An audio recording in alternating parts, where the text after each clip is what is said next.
Alhamdulillahilladzi al-hayata liwakil ayyikum ahsanu amala.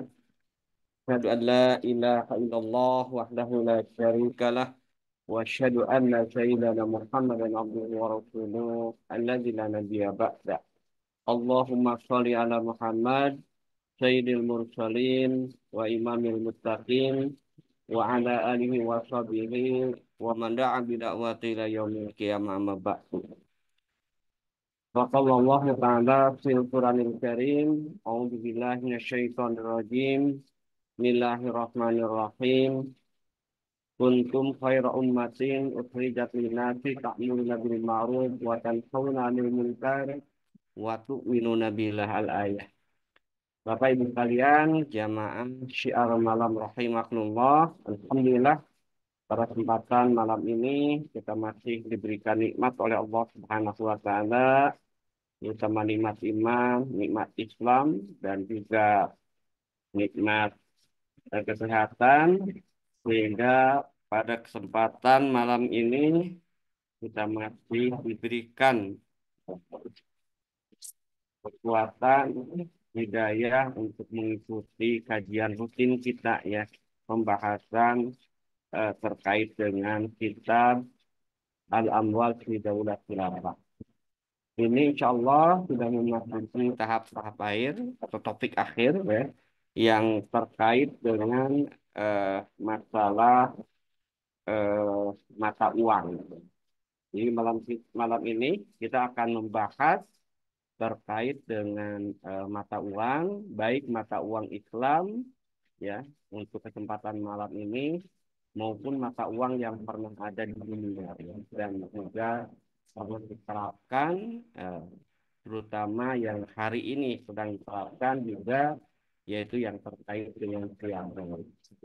Baik, Bapak Ibu sekalian, izinkan saya untuk share ya, materi ya. Nah,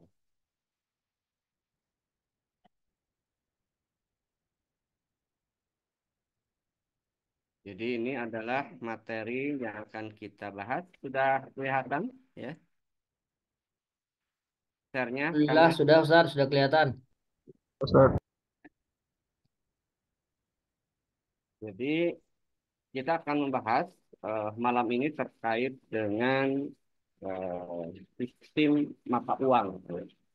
Jadi yang pernah kita bahas di awal pertemuan bahwa inti dari kitab ini membahas terkait dengan baitul mal, ya, kemudian harta daulat khilafah, kemudian harta zakat, ya.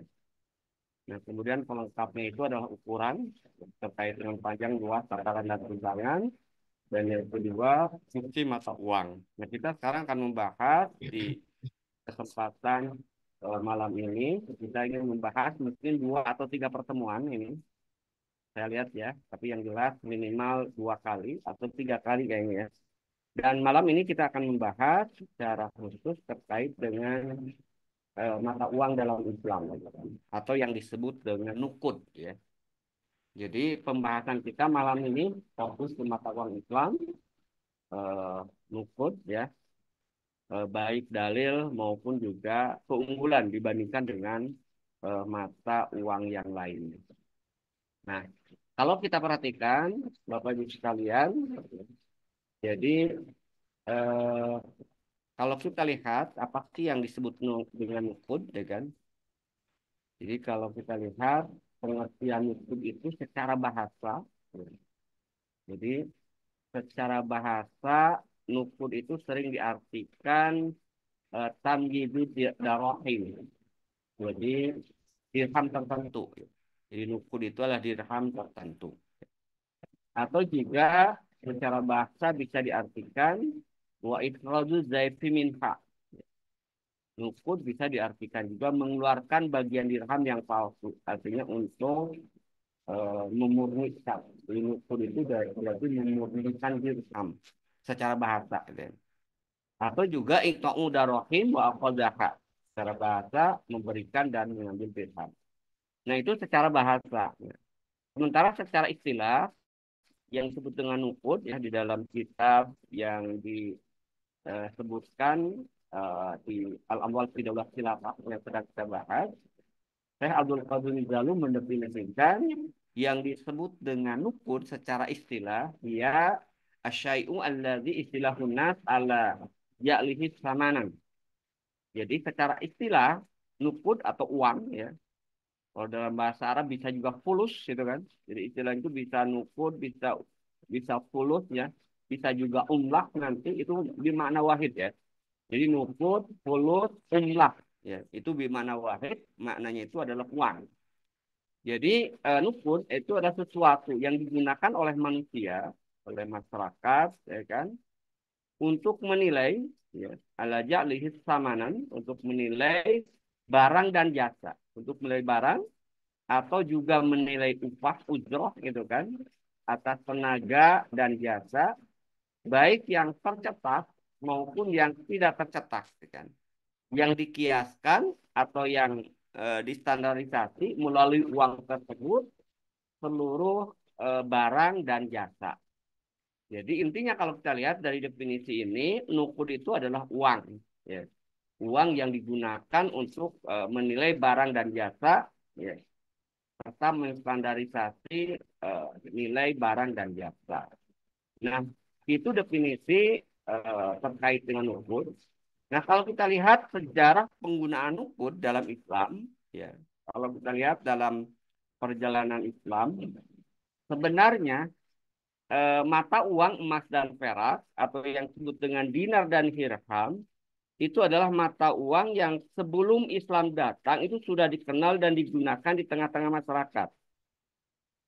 Jadi kita lihat masyarakat sebelum Islam datang di masyarakat Jazirah Arab, Quraisy lah terutama ya di yang sekarang dikenal dengan eh, Mekah Al-Mukarramah gitu kan.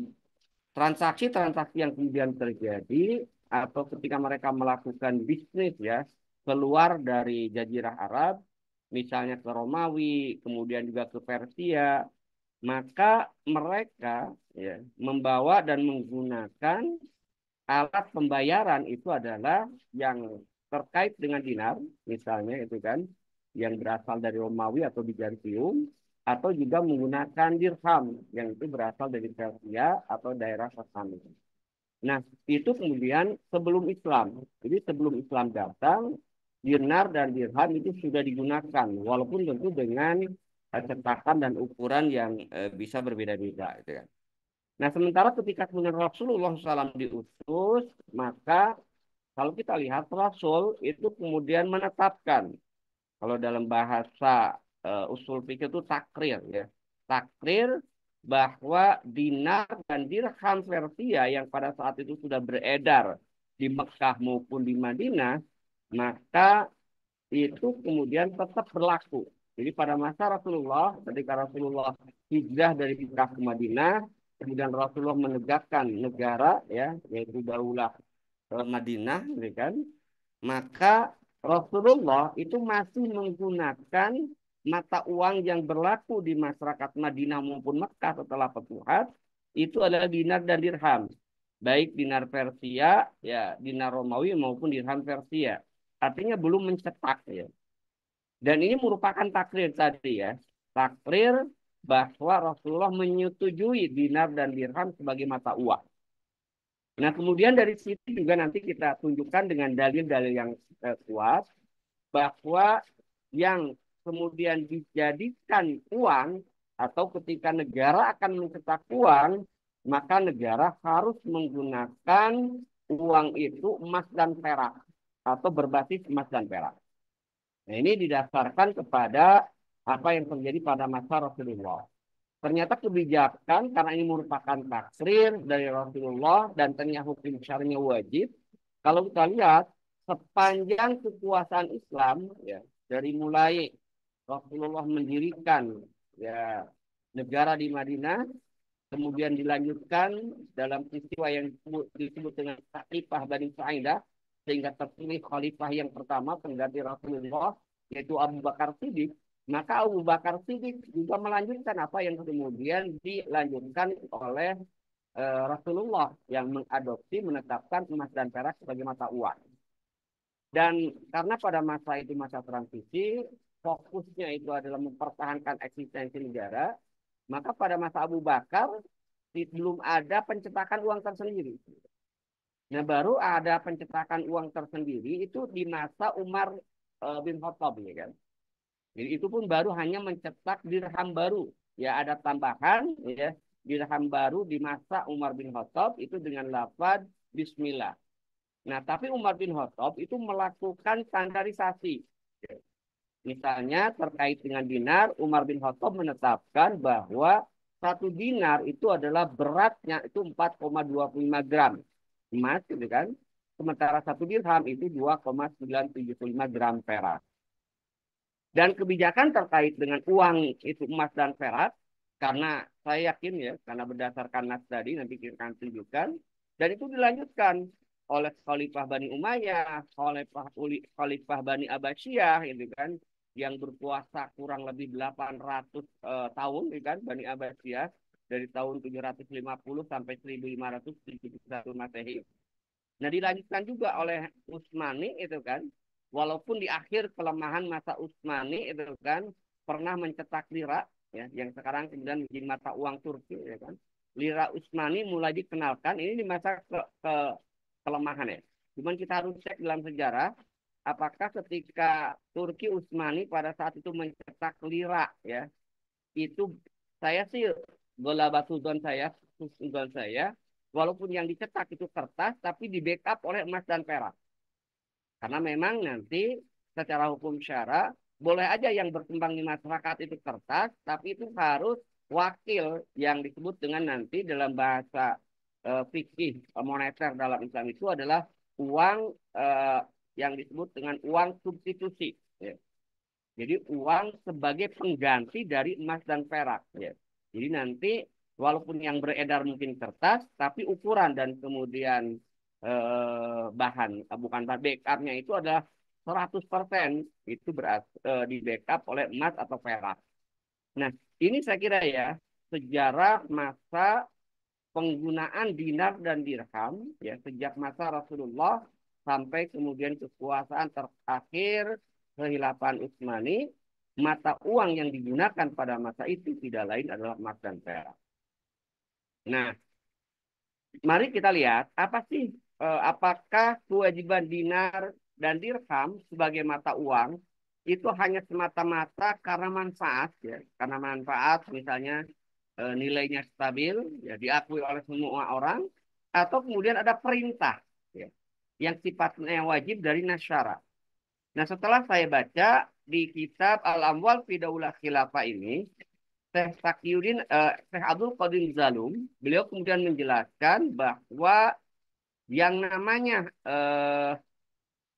emas dan perak ya tadi ya, ternyata emas dan perak ini dijadikan eh, oleh Rasulullah ya, perintah dari Allah ya, itu sebagai mata uang. Artinya hukumnya wajib menggunakan emas dan perak sebagai mata uang. Mana dalil-dalil yang bisa menunjukkan bahwa di dalam Islam mata uang itu harus emas dan perak ya. Kalau kita lihat dan baca yang terkait dengan hukum-hukum syara yang terkait dengan emas dan perak ya, baik emas dan perak sebagai mata uang maupun emas dan perak sebagai barang, maka ternyata selama masa Rasulullah, Khulafaur Rasyidin, dan ditunjukkan juga oleh khalifah-khalifah setelahnya, semua tadi sudah kita tunjukkan bahwa yang digunakan sebagai uang atau alat pembayaran yang dicetak oleh negara itu adalah emas dan perak. Nah, sementara dalil-dalil yang lebih rinci di kitab Al-Amwal fi Daulah Khilafah itu disebutkan yang pertama, kenapa di dalam Islam itu uang itu harus emas dan perak gitu kan? Karena kalau kita perhatikan yang pertama ketika Allah Subhanahu wa taala melarang menimbun emas dan perak itu dengan bahasa yang khas ya. Di dalam Islam itu menimbun, sorry dalam bahasa Arab itu menimbun itu ada dua minimal yang saya tahu ya. Yang pertama adalah kanzul mal, yakni kalau hadis ini kanzul, ya kan? Dan yang kedua itu istikar. Nah, ternyata kalau kita lihat, kita kita ketika kita membaca surat 9 ya, ayat 34 ketika pengharaman menimbun emas dan perak, ternyata ini adalah posisinya sebagai mata uang ya, dan alat tukar ya kan. Dan juga karena menyimpan emas dan perak sebagai perhiasan itu tidak dianggap menimbun. Ya. Nah, sehingga dalam ayat ini disebutkan walladzina yaknijuna dzahaba wal fiddata wa la yunfikunaha fi sabilillah fabashshirhum biadzabin alim. Ini saya kira gaya retorika yang luar biasa dalam ayat Al-Qur'an ya kan. Jadi salah satu mukjizat ya Al-Qur'an, Allah menyebutkan dan orang-orang yang menimbun emas dan perak wala yunfikunaha dan tidak membelanjakannya, tidak menginfakkannya fi sabilillah di jalan Allah, fabashirhum. Nah, ini harusnya kan biasanya kabar ya. Basyaro bisyaro itu kabar baik ya. Tapi ini kabar yang terkait dengan azab gitu kan. Jadi fabashirhum beri kabar gembira ini kan. Tapi kabar gembira isinya azab gitu kan. Nah, di sini kemudian maknanya yang bisa kita ambil dari ayat ini bahwa ketika kemudian diharamkan menimbun emas dan perak, dalam kedudukannya sebagai zat emas dan perak juga sebagai mata uang dan alat tukar. Kalau kita perhatikan misalnya emas dan perak kalau digunakan sebagai perhiasan itu tidak dikatakan menimbun karena dipakai gitu kan. Tapi ketika emas dan perak dalam posisi mata uang tidak digunakan, idle dalam bahasa ekonomi sekarang, maka itu masuk dalam kategori menimbun yang diharamkan, ya kan? Nah, ketika mengharamkan emas dan perak posisinya sebagai alat tukar, ini kita bisa lihat berarti emas dan perak itu adalah sebagai uang. Nah, karena itu kalau kita baca misalnya Imam Al-Ghazali menyebutkan uang itu public good, ya, milik umum. Ya. Artinya milik umum itu artinya tadi tidak boleh ditimbun. Bukan berarti milik semua orang gitu kan. Maksudnya tidak boleh ditimbun, harus beredar tengah-tengah masyarakat. Itu yang pertama ya. Dalil yang menunjukkan bahwa di dalam Islam mata uang itu harus emas dan perak. Kemudian yang kedua, di dalam ayat-ayat, maaf, di dalam hukum-hukum syara yang lainnya, ketika kemudian berbicara terkait dengan hukum, ada yang dikaitkan secara langsung yang bersifat permanen, yaitu terkait dengan hukum, ya kan? Misalnya itu kan, kewajiban diat. Diat itu boleh kemudian diampuni ya, oleh ahli warisnya dengan jalan membayar 1.000 dinar. Dan dinar di sini berarti mata uang emas tadi. Jadi kalau orang membunuh tidak sengaja atau membunuh sengaja kemudian diampuni oleh ahli warisnya, kan di dalam Islam itu yang bunuh itu kemudian dibunuh lagi. Tapi ketika kemudian diampuni oleh ahli warisnya, ya, maka dia boleh menebus dengan jalan membayar diat. Nah, tebusannya itu adalah fix, yaitu dinar sebanyak 1.000 dinar. Ya. Sementara hukum yang terkait dengan kisos tadi atau kemudian diat tadi itu berlaku sampai hari akhir nanti gitu kan. Nah, berarti ketika kemudian disebutkan bahwa tebusannya juga 1.000 dinar, nah ini berarti berlaku juga mata uangnya itu harus dinar sampai akhir nanti gitu kan. Nah, begitu juga ada hukum yang lain ketika memerintahkan. Jadi ini takkid namanya ya. Ketika ada ayat yang mutlak as-sariqu was-sariqatu faqta'u aydiyahuma ya. Kemudian ditakkid ya, kemudian dibatasi bahwa mencuri yang harus dihukum dengan hukum potong tangan itu adalah ketika mencuri melebihi 1/4 dinar. Lagi-lagi kemudian batasannya itu takyidnya itu adalah dinar ya, tidak menggunakan selain itu gitu kan. Nah, ini yang kedua itu kan. Kita akan lihat ya hadis-hadis yang tadi misalnya ya, hadis yang terkait dengan memotong tangan pencuri itu harus 1/4 dinar, di atas 1/4 dinar. Itu adalah hadis yang diriwayatkan dari Aisyah gitu kan, di mana beliau menyatakan tuqta'ul al-yadu firud dinar faswaida. Yaitu tangan dalam hal ini pencuri dipotong karena mencuri 1/4 dinar ya. Maaf ini bukan dirham galaktik ya. Dinar itu kan itu 1/4 dinar atau lebih. Kemudian juga dalam hadis yang lainnya terkait dengan diat tadi ya, juga sudah saya sebutkan. Ini hadisnya yang diriwayatkan oleh Abu Daud dan Imam Nasa'i, gitu kan.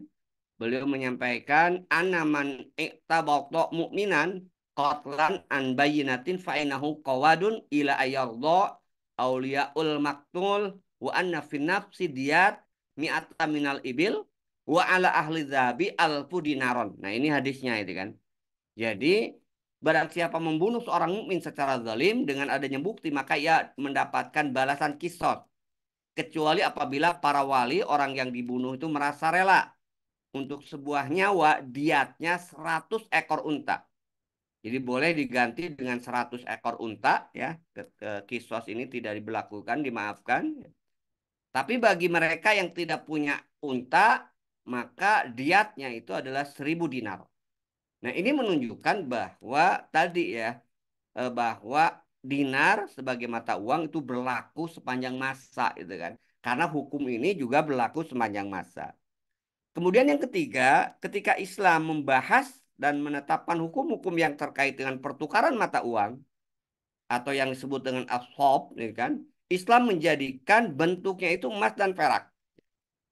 Jadi di dalam hadis yang terkait dengan pertukaran valuta asing, gitu kan? Di hadis ini disebutkan an Abi Bakrah radhiyallahu anhu qala naha Rasulullah sallam an fidah bil fidah wa dhahabu bil dhahabi ila sawaun bisawain. Ya. Kemudian diperintahkan wa amarona an nashtari al fiddah bil dhahabi kaifa syi'na wa nastari dhahabi bil fiddah kaifa syi'na. Rasulullah telah melarang membeli perak dengan perak, emas dengan emas kecuali setara nilainya dan telah memerintahkan kita untuk membeli perak dengan emas sesuka kami dan membeli emas dengan perak sesuka kami. Nah, artinya kalau kita lihat dalam konteks pertukaran mata uang ini ternyata emas dan perak. Nah, berarti semakin mengokohkan dari hadis ini bahwa di dalam Islam uang itu kemudian harus emas dan perak. Nah, apakah alat pembayaran? Nah, ini kita lihat dari pembahasan Nas tadi muncul pertanyaan berikutnya. Apakah alat pembayarannya atau pertukaran harus emas dan perak? Kalau begitu, apakah tidak berlaku alat pembayaran atau pertukaran lain selain emas dan perak? Nah, ini menarik.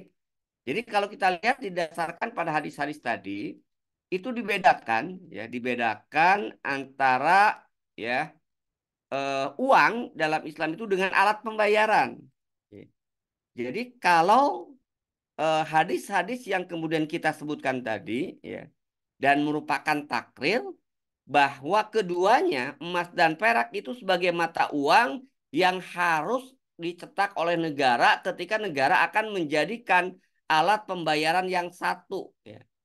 Jadi dengan kata lain, ketika negara akan mencetak alat pembayaran atau uang, maka negara wajib menggunakan emas dan perak. Ya. Walaupun untuk yang transaksi-transaksi kecil, boleh sebagai pendampingnya itu tembaga lainnya. Misalnya kalau sekarang kan, kalau terendah untuk beli kerupuk misalnya, kerupuk satuannya berapa dinar misalnya itu kan.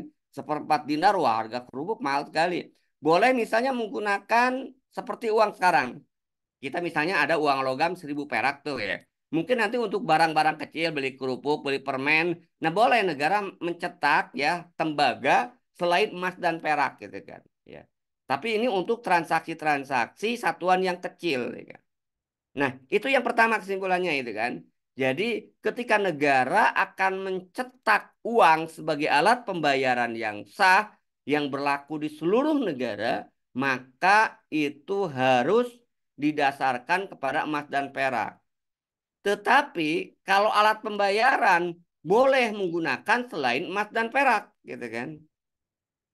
Dari mana kita bisa mengambil dalil bahwa diperbolehkan ya menggunakan alat pembayaran selain emas dan perak di dalam hadis yang terkait dengan 6 barang ribawi itu menunjukkan bahwa pertukaran itu boleh ya boleh selain menggunakan emas dan perak karena dalam alat pertukaran di situ disebutkan ada emas perak ya kemudian ada gandum ada syair ya, ada juga garam, ya. Nah, itu boleh dijadikan alat tukar, alat pembayaran, ya.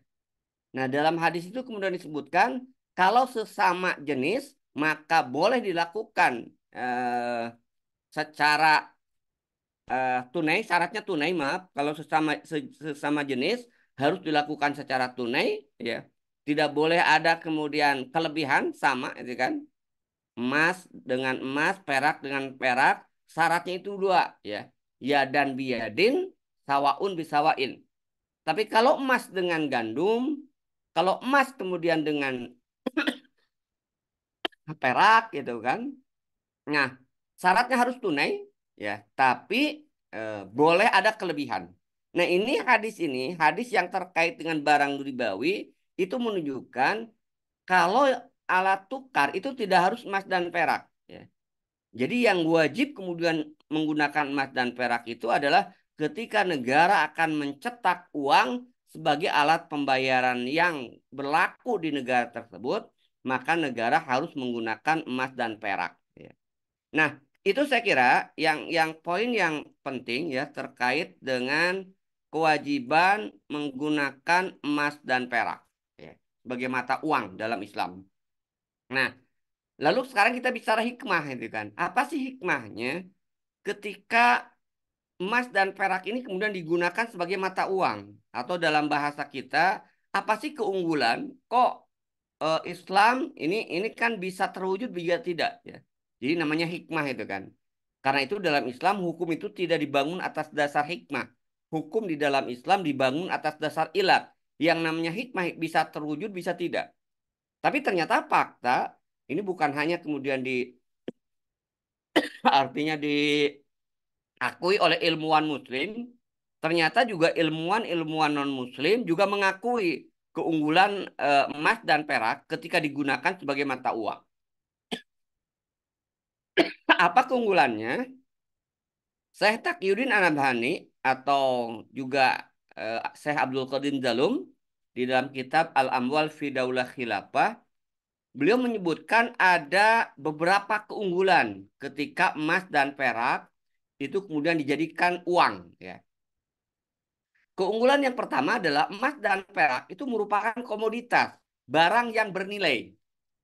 Artinya, kalau kita lihat dari sisi eh, ekonomi moneter, maka ini yang tidak akan menjadi pemicu adanya inflasi. Kalau kita saksikan hari ini, kenapa kemudian ada inflasi, ya, yang sifatnya sistemik?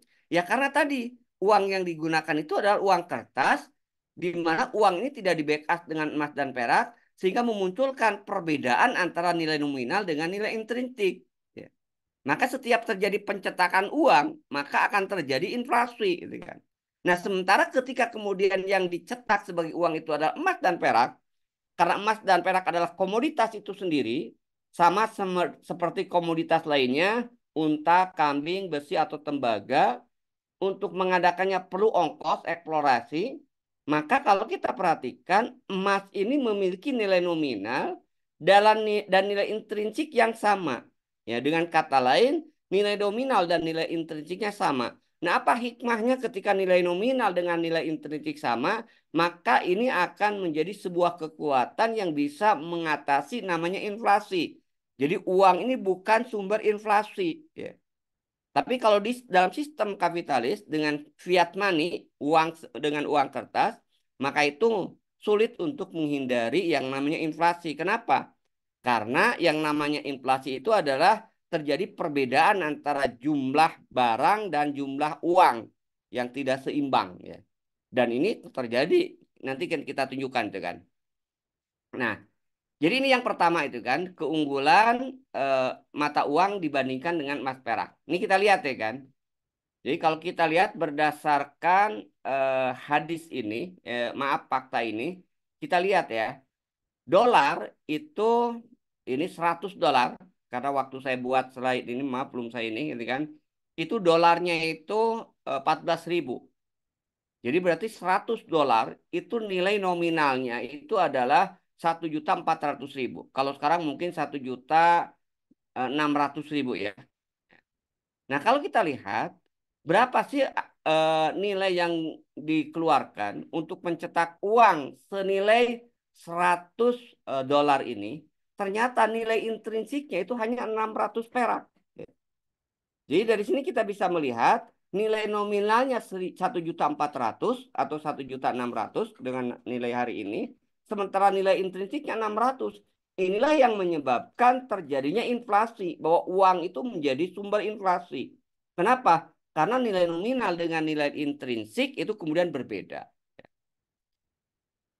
Kemudian yang kedua, ya, kita lihat ya,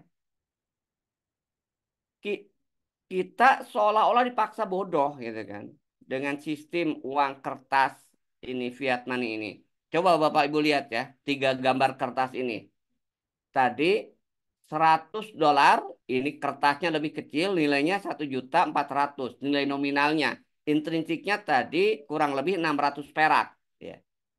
Sementara nilai di bawahnya, rupiah, nilai nominalnya 50.000. Ya. Tapi nilai intrinsiknya paling juga 200 perak juga belum tentu itu kan. Nah, tapi dinilai 50.000. Tapi yang keempat, yang ketiga, ini kita lihat uang-uangan. Ini lebih bagus dibandingkan dengan yang kedua. Tapi dia tidak memiliki nilai nominal. Artinya apa? Sistem mata uang berdasarkan fiat money kita seolah-olah dipaksa bodoh.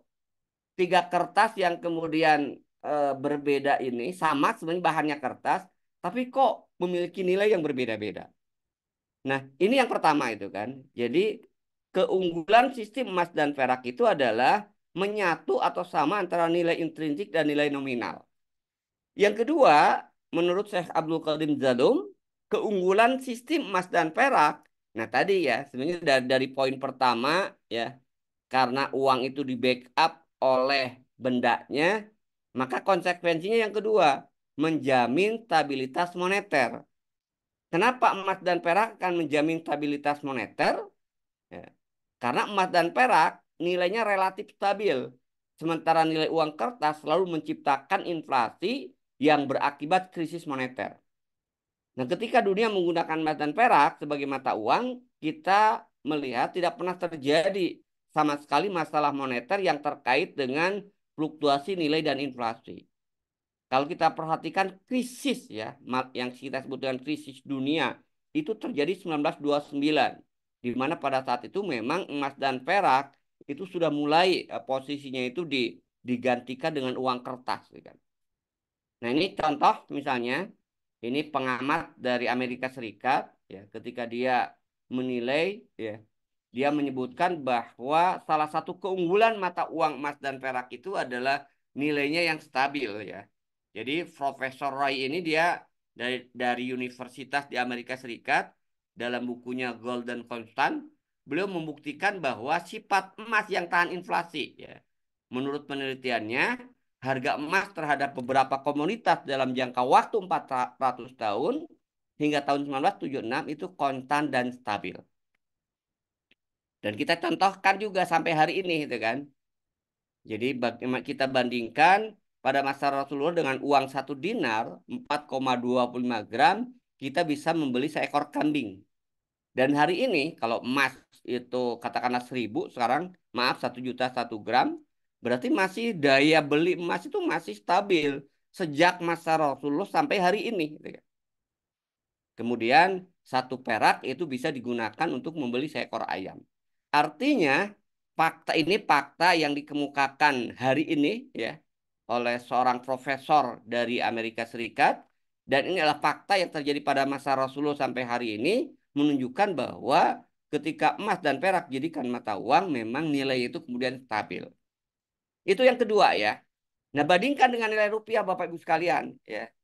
Mungkin kalau saya tanya ini nasi goreng, ini komplit ini pakai telur ya. Kira-kira Kang Mirja, ini menurut Kang Mirja harga nasi goreng yang seperti ini berapa, Kang? Wah, dia tenggelam kayaknya kemana dulu. Nah, kalau saya sebutkan harga nasi goreng ini 750, percaya tidak, Bapak Ibu? Pasti ada yang percaya nasi goreng harganya Karena 700 rupiah? nggak percaya. Nah, ini benar Bu. Ini saya beli 750 Bu. Komplit. Tapi kapan? Tapi waktu saya masih mahasiswa itu kan tahun 90. Tahun Ya 90 itu nasi goreng ini saya 750. 2021. Artinya kalau kita lihat nilai rupiah itu kan sangat jatuh sekali. Jadi dulu 750 dapat nasi goreng gitu kan. Sekarang 750 telurnya aja nggak dapat. Telurnya aja mungkin satu sudah 2.000 gitu kan. Nah, tapi dulu itu lengkap ya. Nah, ini menunjukkan bahwa memang ya nilai mata uang kertas itu rentan sekali ya. Rentan sekali dia sangat mudah ya untuk terkena imbas inflasi. Oke, itu keunggulan yang kedua ya dari sistem mata uang emas dan perak. Kemudian yang ketiga, menurut Syekh Abdul Qadir Zadung, keunggulan sistem emas dan perak itu akan menciptakan keseimbangan neraca pembayaran antar negara-negara secara otomatis tanpa memerlukan intervensi dari bank sentral. Inilah dalam bahasa moneter itu yang disebut dengan sistem mata uang emas dan perak itu menciptakan automatic adjustment, penyesuaian otomatis yang akan bekerja menyelesaikan ketekoran dalam neraca pembayaran, neraca perdagangan antar negara. Bagaimana mekanismenya? Ya, kalau kita lihat di buku yang lain, ya kan, yang saya baca, mekanisme untuk menciptakan tadi, ya, adjustment eh, otomatis adjustment. Jika satu negara ini contohkan ya, jika satu negara, misalnya negara A, impor dari negara B lebih besar daripada ekspornya, berarti eh, akan makin banyak emas dan perak yang mengalir dari negara A ke negara B karena digunakan untuk membeli barang tadi. Nah, ini karena emas dan perak digunakan sebagai alat pembayaran. Nah, tapi kalau kita lihat nanti berikutnya, kondisi ini akan mengakibatkan harga-harga di dalam negara A turun. Ya. Lalu menyebabkan harga-harga komoditas dalam negara A lebih murah dibandingkan dengan komoditas impor dari negara B. Ya. Dan pada gilirannya akan mengurangi impor dari negara B. Nah, jadi otomatis itu yang disebut dengan menciptakan keseimbangan sendiri. Sebaliknya dalam sistem uang kertas, jika terjadi ketekoran semacam ini, negara A apa yang dilakukan? Mencetak uang lebih banyak. Sebab tidak ada batasan untuk mencetak. Nah, justru tindakan ini akan meningkatkan inflasi dan menurunkan daya beli pada uang negara A tersebut. Dalam konteks kita Indonesia lah kan, ketika tekor neraca perdagangan, cetak uang, ya udah semakin inflasi terus. Ya kan? Nah, jadi menurut Syekh Abdul Qadir Zalung, dalam sistem emas dan perak, negara tidak mungkin mencetak uang lagi selama uang yang beredar itu dapat ditukar dengan emas dan perak pada tingkat harga tertentu. Kenapa? Karena negara khawatir tidak akan mampu melayani backup atau pertukaran tersebut. Ini yang ketiga, keunggulan kalau menggunakan sistem emas dan perak. Yang keempat, menurut Syekh Abdul Qadir Zalum menyebutkan sistem emas dan perak mempunyai keunggulan yang sangat prima, yaitu berapapun kuantitasnya dalam satu negara, entah banyak atau sedikit, akan dapat mencukupi kebutuhan pasar dalam pertukaran mata uang. Nanti kita akan bahas ya pada sesi berikutnya mungkin di bab Al-Amal fi Daulah itu disebutkan salah satu keraguan ya. Apakah kalau menggunakan emas dan perak cukup nggak emas yang ada itu kemudian membackup semua transaksi gitu kan. Nanti dijelaskan intinya cukup gitu kan. Yang membuat kemudian sekarang seolah-olah membutuhkan uang yang banyak ya. Ya karena memang nilainya tadi rendah gitu kan. Ya. Jadi saya kutip juga dari tulisan Ustadz Ismail Yusanto ya dalam kaitannya dengan emas dan perak ini beliau menyebutkan jika jumlah uang tetap sementara barang dan jasa bertambah, uang yang ada akan mampu membeli barang dan jasa secara maksimal. Jika jumlah uang tetap sedangkan barang dan jasa berkurang, uang yang ada hanya sedikit mengalami penurunan daya beli. Alhasil kalau kita perhatikan ya dengan aduh maaf ini dengan sistem uang emas dan perak tadi ya itu bisa senantiasa membackup berapapun transaksi. Jadi keraguan terkait dengan apakah uang itu mencukupi atau tidak itu kemudian terjawab sebenarnya. Tapi nanti insya Allah kita akan bahas secara rinci ya. Bagaimana mekanismenya kok emas bisa membackup semua transaksi yang ada berapapun deh kan, eh, transaksi yang terjadi di seluruh dunia.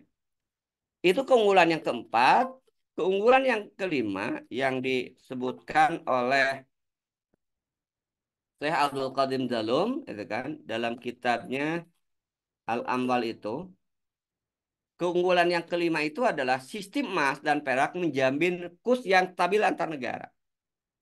Kalau dalam bahasa saya itu ya sederhananya di poin kedua ini bahwa sistem emas dan perak ya itu eh, menghindari, bukan menghindari maksudnya, menghilangkan fenomena uang kuat uang lemah gitu kan.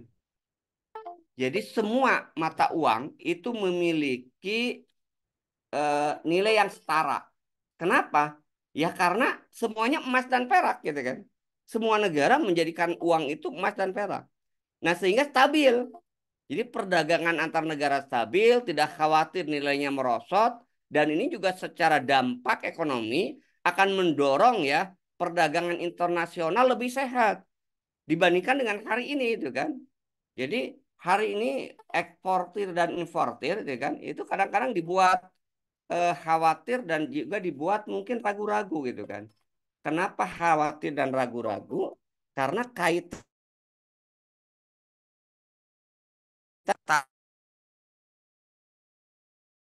khawatir itu kan yang bisa berubah setiap saat gitu kan.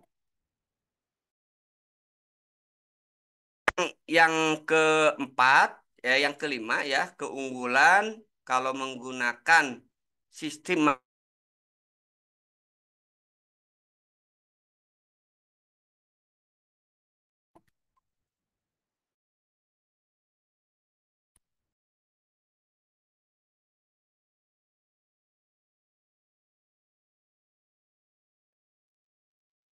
Mohon menunggu sebentar, Bapak Ibu.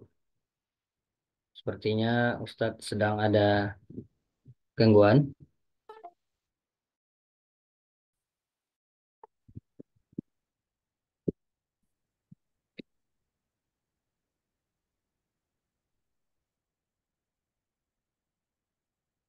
Bagaimana Ustadz?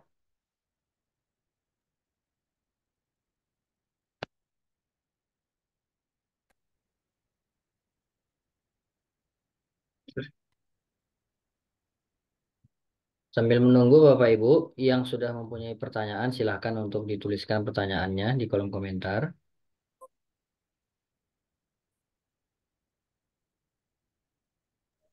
Mungkin untuk apa namanya untuk irit jaringannya itu bisa di ini di close apa Baik, kamera Ustaz. kenal lagi Stan? Stan Boleh? Miriam? Sudah bagus, Ustadz. Mungkin untuk memudahkan kameranya bisa di off dulu, Ustadz, kalau memang gangguan jaringan.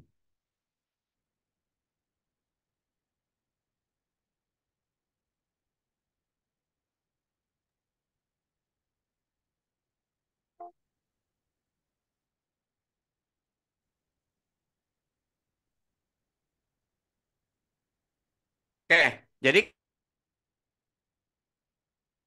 ya, halo, Halo, Ustadz.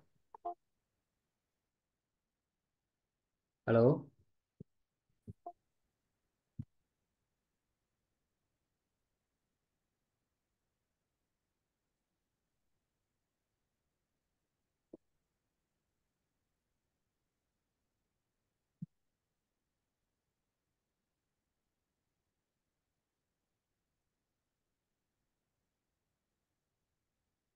halo.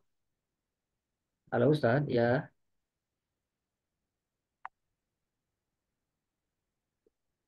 Ustadz. Halo, Ustadz. Halo, Bapak Ibu, mohon dibantu. Suara Tes, saya tes. kedengaran? Terdengar, Ustadz, suaranya. Terdengar. Terdengar, Terdengar. Ustadz.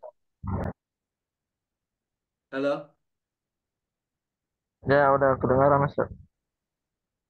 Sepertinya di sana ini gangguannya.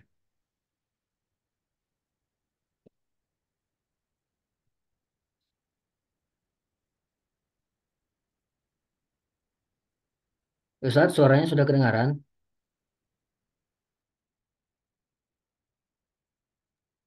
Ya, sepertinya masih gangguan jaringan, Bapak Ibu.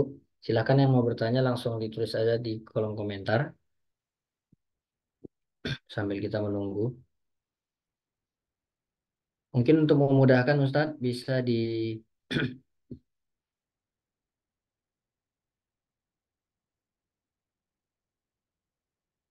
gangguan jaringan sepertinya Ustadz. Tes? Tes sudah bagus Ustadz. Udah bagus. Sudah.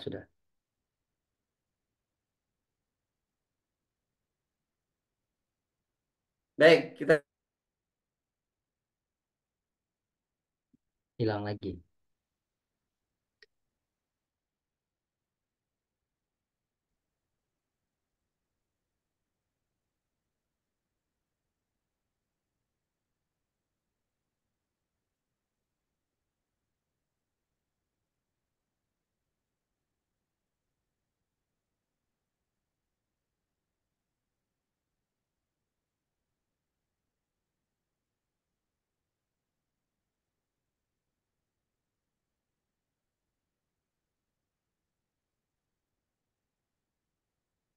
bisa dilanjut ke jelas, Bi- Tad?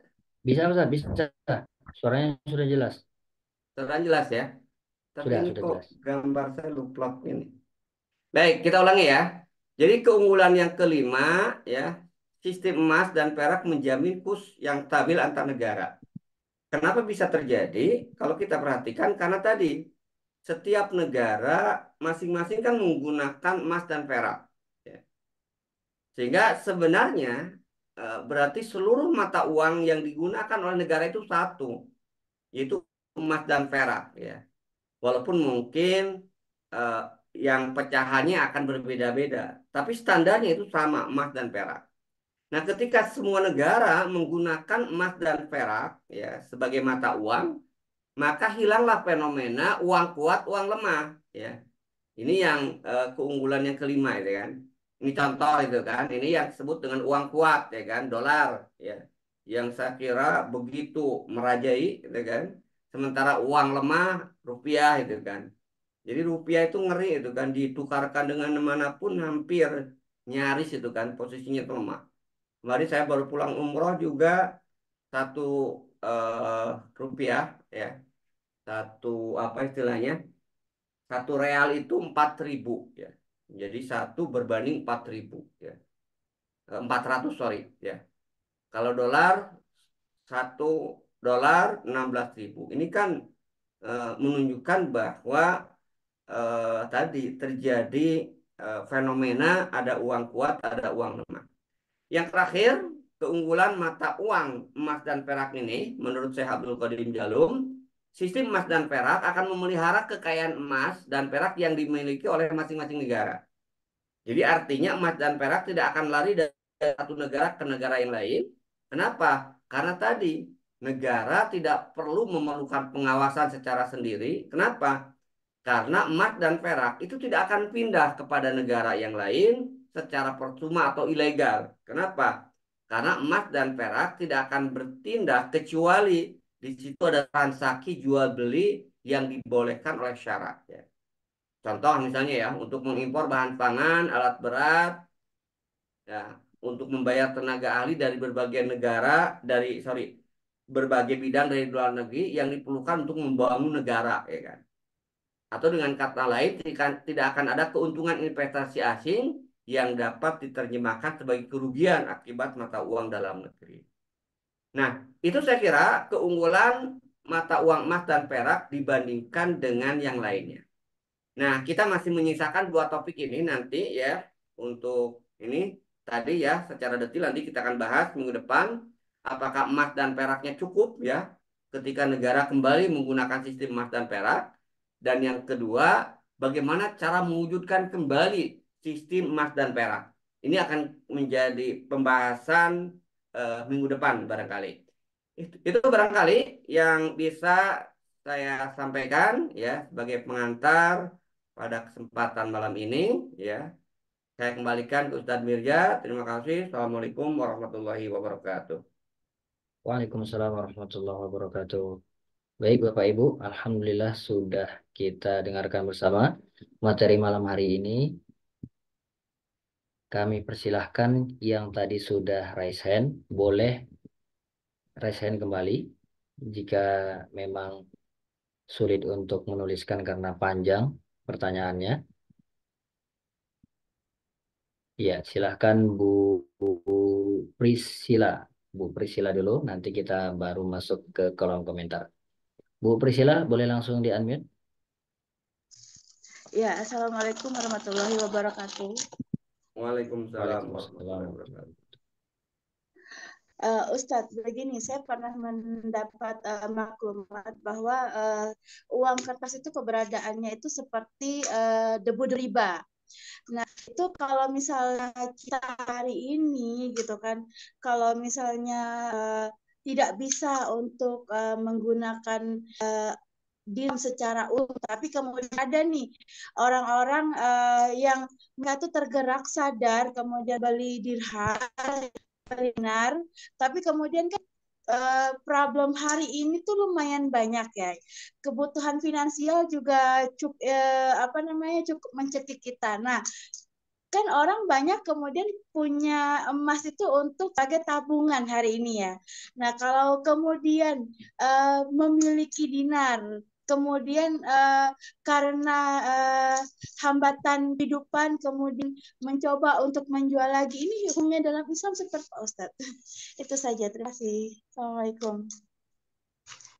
Waalaikumsalam warahmatullahi wabarakatuh. Terima kasih kepada Bu Priscila atas pertanyaannya. Enggak, Ustadz, untuk Ya, coba langsung sama dijawab. Ustaz Mirza diulang intinya apa tadi ini saya ngutrak ngetrik speaker ini jadi ini intinya yang pertama apa Ustaz? Bu Priscila, bisa dibantu di poin-poinnya saja. Apaan tadi saya ngutrak Afwan ngetik ya, saya speaker tidak jadi kan pakai headset soalnya frozen. di sini. Kurang jelas juga. Tadi debu-debu riba ya yang saya tangkap debu-debu riba uang kertas. Terus pertanyaannya apa Bu? Nah, kalau misalnya nih hari ini kemudian kita mencoba untuk menukarkan dinar dengan uang kertas gitu.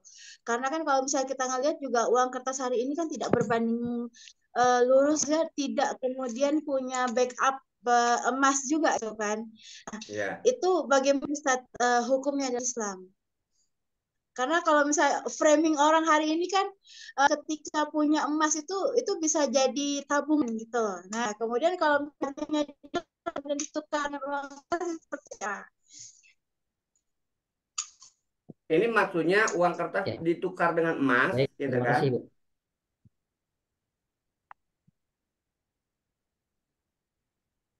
Iya, Terkait dengan hukumnya kemudian kita mencoba menjual diri lagi. menjual emasnya. Terus Iya, nah itu hukumnya seperti apa? Karena kalau misalnya mama saya pada itu uang kertas itu kan sebagai ini seperti debu-debu riba gitu kan. Nah, kemudian ibaratnya sebenarnya dalam Islam Ibu, kemudian maaf putus-putus. ah, Ibu, maaf suaranya putus-putus. oh iya, sekarang sudah jelas. Iya, poin-poinnya aja, Ibu. Tadi tadi debu-debu riba. Terus gimana? Mau ditukar ke emas? Eh, kita punya dinar, kemudian kita mau coba tukar ke uang kertas lagi gitu. Karena kan hari ini kalau misalnya transaksi atau apapun di Oh, pasar, berarti oke, siap. membutuhkan uang kertas. ya Bu, dinar yang Ibu maksud Nah, itu baik, adalah baik sudah mata uang ditangkap, Ibu. dinar yang sekarang ada yang jualan dinar itu maksudnya. Oh iya, wakala wala biduk bintang. Bintang ya, sorry maaf.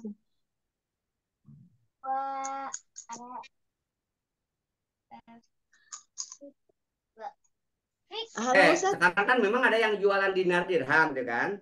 Ada yang jualan dinar Iya, dirham, tapi sebenarnya itu kan emas dan perak ya, cuman dibentuk dalam bentuk cetakan. Nah, ya betul. sebenarnya kalau kalau kita perhatikan, Bu, ini yang pertama ya, memang ada salah persepsi itu kan di tengah-tengah masyarakat, ya itu yang saya katakan tadi kan, termasuk juga di kalangan sebagian intelektual ya. tadi sudah kita jelaskan, di dalam Islam itu dipisahkan antara uang dengan alat pembayaran, ya. Jadi uang yang harus dicetak oleh negara memang betul wajib emas dan perak, ya. Tapi bukan berarti ketika kemudian kita menggunakan alat pembayaran selain emas dan perak menjadi haram. Itu beda. Jadi Islam membedakan antara uang yang harus dicetak oleh negara dengan alat pembayaran. Kalau alat pembayaran, alat transaksi pembayaran itu tidak harus emas dan perak. Dalam hadis disebutkan tadi 6 minimal kan. Emas dengan emas, perak dengan perak, gandum dengan gandum, syair dengan syair, kan, kurma dengan kurma, maaf, garam dengan garam. Nah, itu boleh. Artinya, kalau bicara terkait dengan alat tukar, itu boleh apapun. Tapi kalau negara akan mencetak uang, nah itu harus emas dan perak. Itu yang pertama yang harus kemudian kita clearkan. Nah, sehingga ada yang berpendapat sehingga sekarang harus transaksi menggunakan dinar dan dirham bayarannya, sehingga kalau tidak menggunakan dinar dan dirham tidak sah, itu tidak benar, gitu kan. Jadi yang diharamkan itu adalah negara tidak boleh mencetak uang kecuali dinar dirham. Sementara alat pembayaran boleh kita menggunakan rupiah, menggunakan dolar dan yang lainnya, gitu kan. Itu yang terjadi hari ini. Kemudian yang disebut dengan tadi bahwa uang kertas, uang rupiah itu ada debu-debu riba, ya karena memang tadi itu kan kalau kita perhatikan dalam uang kertas, ya, fiat money, nilai nominal dengan nilai intrinsik itu kemudian selalu beda. Karena perbedaan nilai nominal dan nilai intrinsik inilah sebagian kalangan menyebutkan itulah yang sebenarnya uangnya sendiri apa istilahnya itu menyimpan potensi riba, gitu kan. Kenapa? Karena nilai nominal dengan nilai intrinsiknya yang kemudian berbeda, gitu kan. Nah, kalau kita sekarang sudah membeli dinar, misalnya di pasar, dinar, dirham, sekarang ada di pasar itu, kemudian kita jual lagi, ya nggak masalah, gitu kan. Syaratnya itu tadi, berarti ya dan biadin dengan syarat tadi ya, kontan, ya, dan boleh dengan harga yang beda. Misalnya dinar kita beli satu dinar dulu 4 juta, ya, karena misalnya harga emasnya 800 sekian. Sekarang kita jual, gitu kan. Ternyata kita dapatkan harga dinar itu sekarang 4,5 juta. Boleh itu keuntungan yang 500 ribunya. Itu tidak masalah, gitu kan. Sama aja dinar sekarang itu posisinya sebagai emas sebenarnya itu kan. Karena dinar dirham yang sekarang ada yang beredar di marketplace atau kemudian di online itu sebenarnya bukan uang, ya, tapi itu adalah emas yang dicetak dalam bentuk dinar. Kenapa? Karena kalau bicara terkait dengan uang itu harus dicetak resmi oleh negara, sementara yang mencetak dinar dan dirham sekarang itu komunitas, bukan negara, sehingga sebenarnya itu bukan uang, gitu kan. Itu adalah emas dan perak yang dicetak, ya, seperti dinar dan dirham. Itu mungkin ya, Bu, yang bisa saya tangkap dari pertanyaan Ibu. Ya, alhamdulillah. Jadi Bu, poin-poinnya tadi adalah pertama bahwa itu bukan alat tukar, ya, bukan alat tukar, dan itu bukan uang yang dicetak langsung oleh negara. Jadi tidak masalah begitu tadi yang saya tangkap dari pertanyaan Ibu. Ya, kalau ada yang mau dikonfirmasi lagi, Jadi, boleh Ibu? Suaranya enggak, nggak terima kedengeran? kasih sudah jelas. Alhamdulillah. Baik, alhamdulillah. Bu Priscila ini alumni dari Markas Siasi ini. Saya lihat nih. Kok Ya, ketahuan? bisa masuk ke sini ya. Alhamdulillah. Baik, silakan. Saya justru berterima kasih loh ini buat teman-teman Indonesia, buat para guru-guru Indonesia. Saya punya keterbatasan untuk mengkaji di sini karena harus dengan berbahasa Turki. Kalau misalnya di Indonesia kan kita apa namanya menarim itu kan dengan ini ya, dengan bahasa Arab ya. Di Iya. sini total Turki. Belajar ke Ini di tanah Turki, Bu. air dulu. Ini lagi di Turki. Iya, saya domisili sini sekarang Ustadz. Oh, Insya Allah Ustaz ya. alhamdulillah. Kalau pokoknya teman-teman kalau misalnya ke Turki, kalau ke Ankara harus mampir ke saya. Insya Oh, Allah nanti siap, siap. saya berarti ke Ankara nanti mampirlah Insya Allah kalau ada Ya, waktu Siap, ke dekat sana. siap. bandara rumah saya. Baik, alhamdulillah. Tak tak menyangka bisa ketemu Malaysia ya. Tak tak sangka bisa ketemu dengan Bu Priscila di sini ya. Masya Allah. Baik, kita masuk ke ini dulu ke siapa tadi? Pak Herman Basir, baru kemudian Pak Muhammad Amri. Silakan Pak Herman Basir dulu. Ini sepertinya masih di laut juga nih Pak Herman Basir nih. Lebih 10.000. Pak Herman, oke Pak Herman sepertinya lagi ada gangguan. Silakan Pak Muhammad Amri. Assalamualaikum Ustadz. Waalaikumsalam Waalaikumsalam. warahmatullahi wabarakatuh. Pertanyaannya dua. Yang pertama, bisakah penerapan sistem keuangan Islam tanpa harus diterapkannya sistem Islam? Yang kedua, manakah yang harus didahulukan, sistem keuangan Islam atau sistem Islam dulu? Terima kasih, itu aja Ustadz. Baik, Alhamdulillah sudah kami tangkap pertanyaannya Pak Muhammad Amri. Ustaz, mau langsung dijawab atau diperjelas lagi Ustaz? Saya tuh speakernya kecil sekali tadi ini makanya sih ngutak-ngatik. Tadi yang pertama Iya, apa?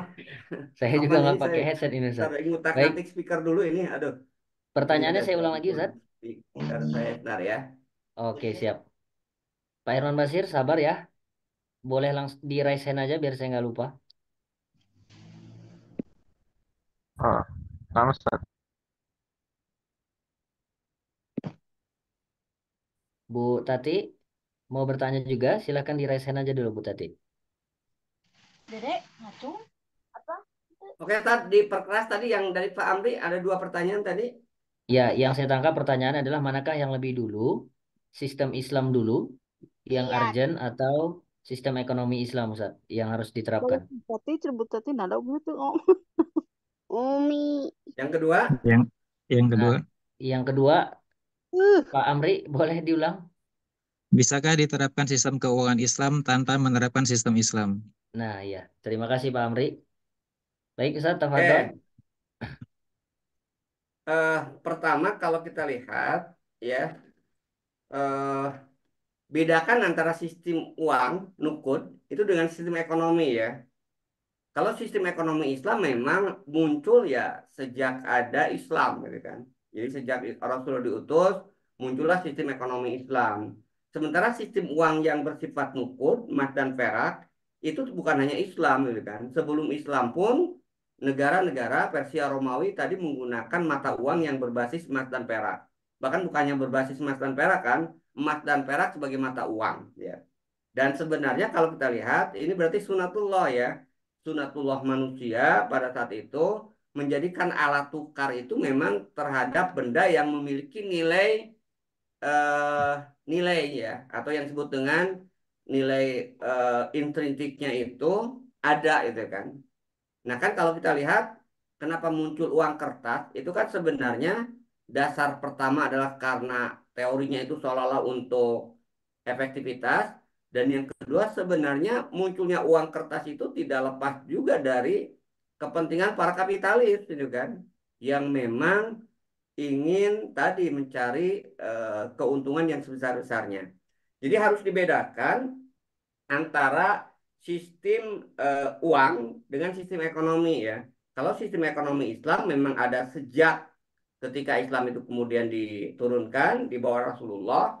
Nah, sistem uang emas perak itu ada sebelumnya. Sebelum Islam datang sudah ada. Cuman Islam mengokohkan, menetapkan tadi bahwa sistem emas dan perak atau nukud itu yang sejalan dengan sistem Islam, sorry, itu adalah mata uang yang sejalan dengan Islam itu adalah sistem emas dan perak. Jadi itu ya yang pertama ya. Yang kedua, bisakah sistem moneter emas dan perak itu digunakan dalam sistem bukan Islam? Bisa. Faktanya tadi kan sistem emas dan perak dulu itu diterapkan bukan dalam sistem Islam. Cuman kalau kita kaitkan dengan konteks hari ini itu nggak akan optimal. Kenapa? Karena muncul ya otak-otak para kapitalis gitu kan. Karena sistem emas dan perak itu harus di backup juga dengan misalnya sistem yang lainnya agar itu tetap beredar di masyarakat. Misalnya sistem yang mengharamkan menimbun. Ya. Nah, kalau sistem emas dan perak ini tidak kemudian di backup dengan sistem yang lainnya, misalnya tadi ya keharaman menimbun, maka nanti uang itu akan eh, terjadi gejolak ketika uang itu ditimbun. Ya. ketika uang itu kemudian ditimbun, maka akan terjadi gejolak. Apalagi nanti kalau sistem paralel emas dan perak gitu kan. Bisa jadi nanti yang tersisa hanya perak aja, emasnya kemudian pada disimpan gitu kan. Nah, karena itu bisa sebenarnya sistem emas dan perak diterapkan bukan dalam sistem ekonomi Islam, tapi kalau ingin menghasilkan eh, hikmah atau manfaat yang besar, ya, dan bisa bertahan dengan baik, tentu ya sistem yang lainnya itu sejalan dengan sistem Islam gitu kan. Ya karena kalau kita lihat sistem emas, mata uangnya misalnya emas dan perak, tapi misalnya sistem moneter yang lainnya, fiskal, pajak, itu kapitalis, itu agak agak sulit gitu kan. Dan negara kapitalis itu nggak akan membiarkan uang itu berbasis emas dan perak. Amerika itu nggak akan membiarkan dunia itu kembali kepada sistem emas dan perak. Kenapa? Karena Amerika memahami sebagai negara kapitalis, emas dan perak itu sulit untuk dikendalikan atau dijadikan alat penjajahan. Sementara sistem fiat money ya itu disadari atau tidak itu salah satu bagian alat penjajahan dengan menciptakan kondisi ada uang kuat, uang lemah tadi gitu kan. Itu barangkali ya. Alhamdulillah, Pak Muhammad Amri sudah terjawab ya, Pak Muhammad Amri. Mungkin simpelnya sistem ekonomi Islam dengan politik ya, politik ekonomi Islam gitu. Karena kalau politik ekonomi itu yang kami tahu biasanya berkaitan dengan bagaimana penerapannya, ya, secara teknisnya bagaimana. Tadi sudah terjawab Pak Muhammad Amri? Iya, Teh. Terima kasih, Teh. Alhamdulillah. Baik, ke Pak Herman Basir. Setelah Pak Herman Basir, kita cukupkan yang raise hand, kita akan masuk ke kolom komentar. Silakan Pak Herman. Assalamualaikum warahmatullahi wabarakatuh, Ustaz. Waalaikumsalam Waalaikumsalam warahmatullahi warahmatullahi wabarakatuh. wabarakatuh. Di sini Noken, soal jaringan juga. Eh, yang pertama, Ustaz, tentang emas, emas dan perak sebagai nukut atau mata uang itu dinar dirham. Saya pernah baca bukunya Ki Haji Abdul Rahman terkait dengan itu yang apa hadis tentang 6 barang riba yang harus ya dan biadin dan mislam bimislin itu harus sama dan harus apa Kontan. eh, di majelis akad. Tapi di situ dijelaskan bahwa ada khilaf terkait dengan nukut, terkait emas dan perak yang bukan nukut dalam artian itu perhiasan. Itu di situ di tulisannya termasuk pendapat Ibnu Taimiyah menjelaskan bahwa boleh tidak boleh tunda, tapi selain nukut Ustaz, yang istilahnya emas perak berupa perhiasan itu bagaimana saat itu tentang yang itu dan Kiai Abdul Rahman mengatakan memang di situ ada hilaf. Kedua tentang ini Ustaz, tentang fenomena inflasi dan deflasi terkait dengan mata uang sekarang kan itu sangat-sangat eh, dengan inflasi maupun deflasi. Terutama ketika ada pencetakan lagi mata uang ataupun barang dan jasa yang apa barang dan nilai uang di tengah-tengah masyarakat itu jomplang. Itu ketika dinar dirham itu bagaimana Ustaz ya? Ketika kan ada masanya juga itu supply dan demand itu kan tidak seimbang. Artinya banyak barang uang sedikit atau ada saatnya mungkin uang banyak barangnya kurang. Itu kan biasanya mempengaruhi harga. Itu apa bisa disebut inflasi juga, Sat? Ataukah bagaimana? Ada kan di slide tadi saya lihat juga itu tentang itu. Baik, Itu mungkin, Sat. baik, Dua. baik, baik. Pak Herman Apa, Basir, Sat? terima kasih pertanyaannya. Ada 2 poin tadi ya. Yang pertama adalah terkait dengan yang terakhir tadi, deflasi dan inflasi. Kemudian yang pertama tadi tentang, saya jadi lupa nih, kurang dicatat tadi. Anu, Sat, tentang eh, apa emas dan perak itu, Ustaz, yang bukan nukut Ya, perbedaan perhiasan. emas dan perak untuk perhiasan dengan alat tukar, Ustaz. Yang katanya bisa tidak ya dan biadin, bisa tunda, bisa Ya, pembayaran tunda. baik. Baik, Pak Herman Basir sudah ditangkap. Ustadz, bagaimana? Ya, yang pertama itu kan yang saya tangkap ya kan, betul memang. Jadi yang tidak itu kan kok kaitannya ya itu dengan ukur betul. Ya, ada pendapat ya yang mengatakan bahwa emas dan perak karena memang dari redaksinya itu adalah pembahasan terkait dengan ukur ya, yang tidak boleh dikredit itu adalah ketika eh, dibayar dengan nukud atau barang ribawi yang lainnya. Tapi kalau dibayarnya dengan selain 6 barang ribawi itu boleh secara kredit. Misalnya gini gitu kan. Kita beli emas 10 gram dibayar dengan padi eh, 5 ton. Kredit itu boleh karena itu bukan barang ribawi. Jadi memang satu pendapat yang mengatakan bahwa emas dan perak atau barang ribawi yang tadi yang tidak boleh dijual secara kredit itu posisinya itu adalah sesama barang ribawi ya. Tapi kalau dengan selain barang ribawi maka diperbolehkan itu ditukarkan secara kredit. Misalnya tadi itu kan emas nih saya ngerit emas tapi bayarnya kalau sama uang jelas nggak boleh karena uang itu adalah sama barang ribawi. Tapi saya ngerit emas 10 gram nanti bayar pada saat panen oleh satu berapa ya? Saya lupa harga padi sekarang yang padanannya. Katakanlah 2 ton lah. Katakanlah ya saya nggak tahu sekarang harga padi karena sudah jarang ke kampung gitu kan. Katakanlah dibayar dengan padi ya 2 ton misalnya nanti pada saat panen. Nah itu boleh. Kenapa? Karena padi itu bukan barang ribawi. Itu maksudnya ya, Ustaz. Jadi memang ada dua pendapat. Ada yang mengatakan mutlak, pokoknya dibayar dengan apapun ya, emas, perak, dan 6 barang ribawi itu tidak boleh kemudian dibayar secara kredit. Walaupun kalau kita lihat secara hadis kan ternyata di antara 6 barang ribawi itu, kalau makanan itu boleh dikredit asal ada jaminan.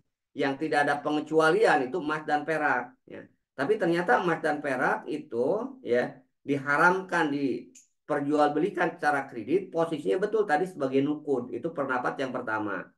Pendapat yang kedua mutlak. Pokoknya dalam posisi apapun emas dan perak ya itu tidak tidak boleh dibayar secara kredit harus tunai. Nah, kalau memang yang saya lihat ya kalau menggunakan kaidah tadi, yang roji itu pendapat yang pertama yang mengatakan bahwa emas dan perak itu tidak boleh kredit itu kalau dibayar dengan sesama barang ribawi. Kalau dibayar dengan bukan barang ribawi boleh dengan kredit. Misalnya tadi itu kan emas nanti saya tukar dengan padi ya pada saat panen. Nah, itu boleh ya. Kenapa? Karena padi bukan barang ribawi. Itu ya yang pertama ya, yang bisa saya jawab tadi ya. Yang kedua, kalau kita bicara terkait dengan inflasi ya, inflasi itu kan sebenarnya ada dua penyebabnya. Ada inflasi yang sifatnya sistemik yang muncul dari mata uang. Nah, inilah yang sekarang mayoritas inflasi hari ini disebabkan sistemik karena sistem mata uangnya, karena uang dijadikan komoditas itu kan. Inilah yang menyebabkan terjadinya inflasi.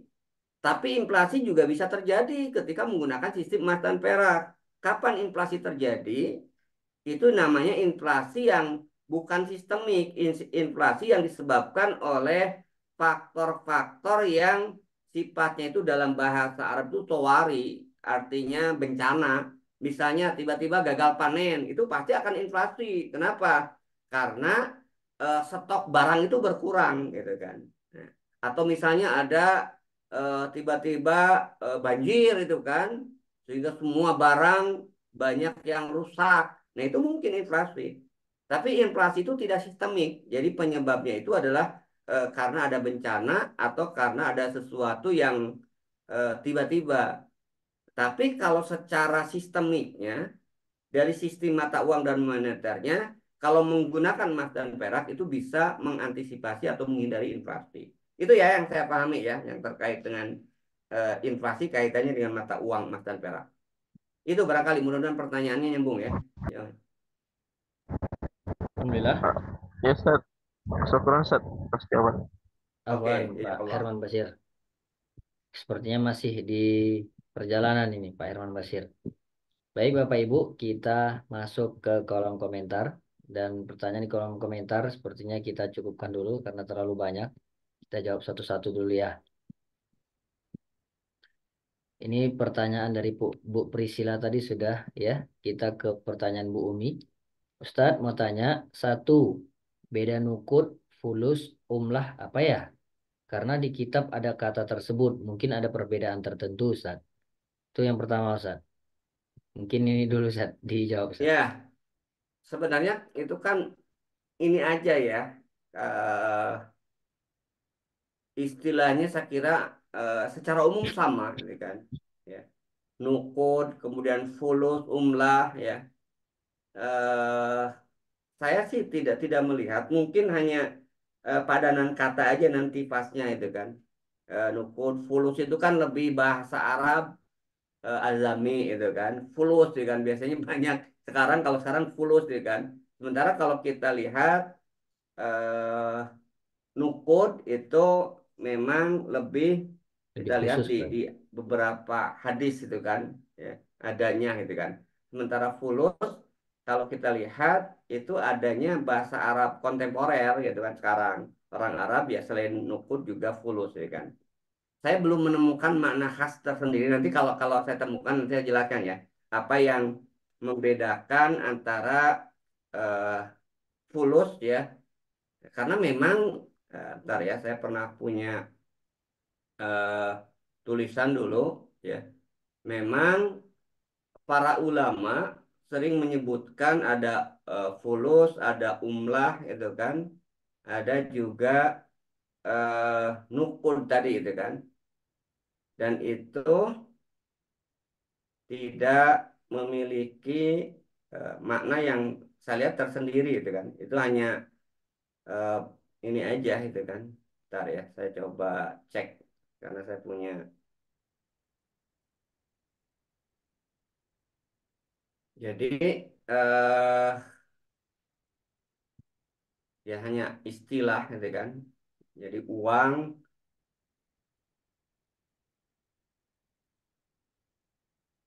Nah, ini ada, ntar ya saya share ya. Jadi memang itu hasanah di kalangan ulama aja gitu kan. Ada yang suka menyebutnya fulus ya, ada saman ya, ada juga umlah tadi. Bentar. Nah ini ya. Jadi dalam sejarah Islam eh, uang itu bisa nukut bentuk jamak dari nakdun ya. Kemudian bisa juga asnan bentuk jamak dari saman. Kalau saman itu kan sebenarnya harga itu kan bahasa terjemahnya. Berapa harganya ya? Kalau menanyakan harga biasanya saman deh kan. Jadi itu kaitannya kalau saman itu kaitannya dengan harga itu kan, bukan uang. Tapi sering juga digunakan istilah uang sebagai uang gitu kan. Kemudian ada fulus jamak dari fal gitu kan. Kemudian ada juga yang menyebutnya siklah, ada juga umlah. Cuman ulama fikih pada umumnya dua yang sering digunakan, nukud dan kemudian saman gitu kan. Itu yang saya pahami ya. Sementara apakah ada karakteristik khusus? Nah ini yang belum saya temukan ya kan, yang membedakan itu hanya sekedar penyebutan aja itu kan. Di kalangan ulama fikih memang lebih banyaknya nukud dan umlah gitu kan. Sementara fulus itu adalah kaitannya di bahasa Arab kontemporer gitu kan. Sehingga ada istilah kalau tidak punya fulus lu mampus gitu kan, itu kan. Nah itu bahasa-bahasa pasar lah biasanya itu kan. Nah, sementara saman tadi itu sebenarnya kaitannya dengan harga, gitu kan. Untuk menyebutkan harga, sehingga akhirnya kemudian derivatifnya kadang-kadang juga saman berarti juga uang gitu kan, karena terkait dengan harga. Itu ya barangkali ya. Eh, yang dari Ibu Umi ya, kemudian dari Ustadzah Priscilia, cetakan uang terkecil apakah di bawah kus? Saya kira eh, maksudnya kurus kus atau kus ya kan. Jadi jelas cetakan uang terkecil nanti dalam Islam itu ya memang nanti kita lihat ya di pembahasan besok lah. Jadi memang ada kalau yang terkecil ya, kalau yang pernah kita lihat yang paling tenar itu kan sebenarnya dinar, dirham ya. Sebenarnya kan ada satuan-satuan terkecil nanti yang akan dicetak oleh negara gitu kan. Jadi kalau kita lihat satuan yang terkecil nanti yang dicetak oleh negara terkait dengan uang ini ya, itu memang tidak hanya dinar, justru yang dinar itu termasuk pecahan besar gitu kan. Karena satu dinar itu kan 4,25 gram. Ada setengah dinar, ada seperempat dinar. Nah, itu nanti satuan-satuan itu yang akan dicetak oleh negara. Nah, negara akan mencetak sebenarnya boleh keluar dari itu, tapi nanti untuk memudahkan hukum syarat tadi, misalnya ya, mencetak berarti seperempat dinar, mencetak satu dinar, mencetak 20 dinar ya. Untuk 20 dinar itu kan cetakan nisab emas gitu kan. Kemudian satu dinar, seperempat dinar ya. Nah, itu cetakan-cetakan yang didasarkan pada nas-nas syarat. Nah, sementara di luar cetakan itu ya tentu diperbolehkan ya kan. Ya, tergantung untuk kepentingan. Nah, di kitab Al-Amal itu malah disebutkan boleh aja menggunakan tembaga gitu kan, bukan emas dan perak. Misalnya tadi untuk satuan terkecil kan kalau kalau perak 1 gram perak itu kan kecil ya, eh, mungkin agak sulit ya kan, misalnya untuk dibawa-bawa rawan ya kan, ya bisa aja untuk yang kecil-kecil, potongan kecil menggunakan tembaga gitu ya. Misalnya di Indonesia lah kan, ada uang yang Rp1.000 yang berasal dari, ini bagus uangnya itu kan, yang nggak tahu besi ya, tengahnya itu berwarna keemasan. Nah mungkin nanti gitu juga. Cuman ketika itu akan dicetak, satuan yang kecil itu, yang menjadi dasar itu adalah nilai intrinsik dengan nilai nominalnya harus sama gitu kan. Nggak boleh ada perbedaan antara nilai intrinsik dengan nilai nominalnya. Karena standar uang di dalam Islam tadi ya, itu tidak boleh ada perbedaan antara nilai intrinsik dan nilai nominal. Misalnya, kalau mau mencetak uang, kalau rupiah katakanlah ya, kalau konteks sekarang yang paling kecil misalnya, karena ukurannya itu banyak sekali, gitu kan. Nah, tapi eh, intinya itu tidak boleh ada eh, perbedaan gitu kan antara nilai nominal dengan nilai intrinsiknya gitu kan. Itu ya barangkali acuannya. Jadi kursnya itu ya kurs dari barang itu sendiri gitu kan. Ketika ditukarkan terhadap barang. Itu ya barangkali ya. Allah alam. Baik, Ustadz, ini tadi pertanyaan dari Bu Umi masih ada yang kedua, Ustadz. Apa itu? Definisi an-nuqud di kitab terjemahan Al-Amwal adalah mengeluarkan bagian dirham yang palsu atau memberikan dan mengambil dirham. Maksudnya gimana, Ustadz? Itu kan bahasa ya. Jadi orang Arab. Pertama gini. eh, Maksud di situ disebutkan nukud. Itu maksud nukud itu secara bahasa itu adalah gini. Uang tertentu nukud. Dirham tertentu. Nah itu disebut nukud secara bahasa. Ya. Secara bahasa itu maksudnya gini, nukud itu artinya uang dirham tertentu. Misalnya gini, saya tolong ambilkan dirham yang ada di atas lemari misalnya. Nah, secara bahasa biasanya tolong ambilkan nukud. Nah, itu artinya uang tertentu, dirham tertentu secara bahasa disebut dengan nukud. Atau secara bahasa juga ya, eh, artinya mengeluarkan bagian dirham yang palsu. Artinya nukud itu adalah proses pemurnian secara bahasa. Jadi dirham itu nanti emas perak itu ada campuran perak dicampur dengan misalnya besi ya dengan atau kalau yang putih itu apa perak sama aluminium misalnya. Perak dicampur dengan aluminium. Nah, kemudian dibersihkan peraknya itu dari aluminiumnya sehingga menjadi perak murni. Nah, proses membersihkan ya perak agar kemudian murni ya itu dalam bahasa disebut nukud, gitu kan. Nah, begitu juga pengertian yang ketiga yang disebut dengan nukud itu secara bahasa memberikan dan mengambil dirham itu ada dalam hadis gitu kan. Jadi kata Rasulullah, ambilkan dirhamku gitu kan. Jadi sebenarnya nukud gitu kan. Bayarkan dirhamnya, bayarkan nukudnya gitu kan. Sorry, bayarkan dirhamnya gitu kan. Nah, itu maksudnya itu adalah nukud gitu kan. Jadi di kitab Al-Amwal itu yang poin yang ketiga itu memang ada hadisnya itu kan. Jadi di poin yang ketiga, kalau yang kedua tidak ada contohnya. Poin yang ketiga, nukut secara bahasa itu memberikan dan mengambil mengambil dirham itu adalah memang ada di dalam hadis, gitu kan. Maknanya itu adalah mengambilkan uang sebenarnya, gitu kan. Itu ya barangkali ya, secara bahasa ya. Baik, baik Ustaz. Alhamdulillah untuk pertanyaan dari Bu Umi sudah terjawab. Kita ke pertanyaan lanjutan. Ini soalnya laptop sudah mau mati Ustaz. Saya pindah device ke handphone Ustaz. Pertanyaannya, berapa karatkah emas yang digunakan untuk mencetak dinar syar'i? Karena ada yang mengatakan 22 karat, ada juga yang 24 karat Ustaz. Itu bagaimana Ustaz? Ya memang nanti terkait dengan karat ini kan kaitannya dengan ini ya, dengan kelenturan, ya kan. Tapi kalau kita lihat yang mutabanat, gitu kan, yang kemudian bukan mutabanat, maaf, yang kemudian ditetapkan oleh Umar bin Khattab itu seni 24 karat, ya kan, emas 24 karat. Jadi dinar yang ditetapkan oleh Umar bin Khattab itu adalah eh, sebesar 24 karat.